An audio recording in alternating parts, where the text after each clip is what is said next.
মুসলিম ভাইয়ের বউয়ের একটা বক্তব্য পুতিন কাকুর জন্য কাকু এবারে কুদুর কইও ভাই এবারে কইও তো আমি কি তা কইতাম কহনেন আপনারা যখন যুদ্ধ করছেন বছরের পর বছর মুখের কথায় ইরান কিন্তু চিরা ভিজায় নাই, তারা মেশিন দিছে। কি দিছে? মেশিন দিছে, ক্ষেপণাস্ত্র দিছে, তেলে কম, ভাজা মচমচা, দামে কম, কিন্তু মেশিনটা কার্যকরী। যে ড্রোন ছিল রাশিয়া ইউক্রেন যুদ্ধে ইরানের তৈরি যে কামিকাজে ড্রোন বা আরো বিভিন্ন ধরনের ড্রোন ছিল, সেগুলোকে রাশিয়াকে দিয়েছে। আর এজ এ রেজাল্ট পশ্চিমারা ইরানের বিরুদ্ধে খেপে গিয়েছিল। তো এখন ইরানের বিরুদ্ধে যখন এই অভিযান চলছে বা হামলা চলছে ইসরায়েল এবং মার্কিন যুক্তরাষ্ট্রের নেতৃত্বে, তো ইরানের যে প্রিয় মিত্র রাশিয়া, তাদের অবস্থান কি? তবে রাশিয়ার ভূমিকা আমার কাছে মনে হয়েছে যে আরও এখানে করণীয় আছে, কারণ পুতিন চাইলে এখানে বড় ভূমিকা রাখতে পারে। কিন্তু একটা প্রশ্নের বিষয় হচ্ছে যে আমেরিকা কি রাশিয়াকে কোনো অভিযান চালাইছে? না। তো যেহেতু ইরানের সাথে যুদ্ধ, সেক্ষেত্রে ইরানকে লড়াইটা করতে হবে। তবে আমার মনে হয় রাশিয়ার উচিত ইরানকে মেশিনারি সাপ্লাই দেওয়া। তো মেশিনারি সাপ্লাই দিবে কি না দিবে জানি না। তো ইরানের উপর যে অভিযান চলেছে সেটাকে বিনা উস্কানিতে সশস্ত্র হামলা চালানো হয়েছে বলে দাবি রাশিয়ার। অর্থাৎ ইরান এমন কোনো কর্মকাণ্ড করে নাই যেটার জন্য মার্কিন যুক্তরাষ্ট্র এবং ইসরায়েল একযোগে এই অভিযান চালাতে পারে, আর এটা অবশ্যই নিন্দনীয়।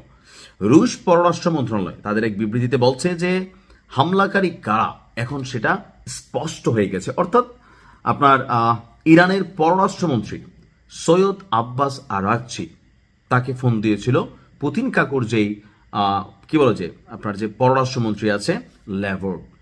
তিনি বলছেন যে ইরানের উপর এই হামলা আন্তর্জাতিক আইনের নীতি এবং নিয়মাবলীর লঙ্ঘন। এটি আঞ্চলিক এবং বৈশ্বিক স্থিতিশীলতা এবং নিরাপত্তা যেটা সেটার উপর ব্যাপক প্রভাব ফেলবে তা পুরোপুরি উপেক্ষা করা হয়েছে। অর্থাৎ তিনি বুঝতে চাচ্ছেন যেটা যে এই অভিযান মধ্যপ্রাচ্যের এই যে বিভিন্ন দেশে ইরান অভিযান চালাচ্ছে, এখন তো যুদ্ধটা পুরো মধ্যপ্রাচ্যে ছড়িয়ে যাবে। আর মধ্যপ্রাচ্যে যদি যুদ্ধ ছড়িয়ে যায় তাহলে এটা ইউরোপকে বা আমেরিকাকে বা আরো যেই ক্ষমতাশীল দেশগুলো আছে G7 G20 তাদেরকেও কিন্তু প্রভাবিত করবে।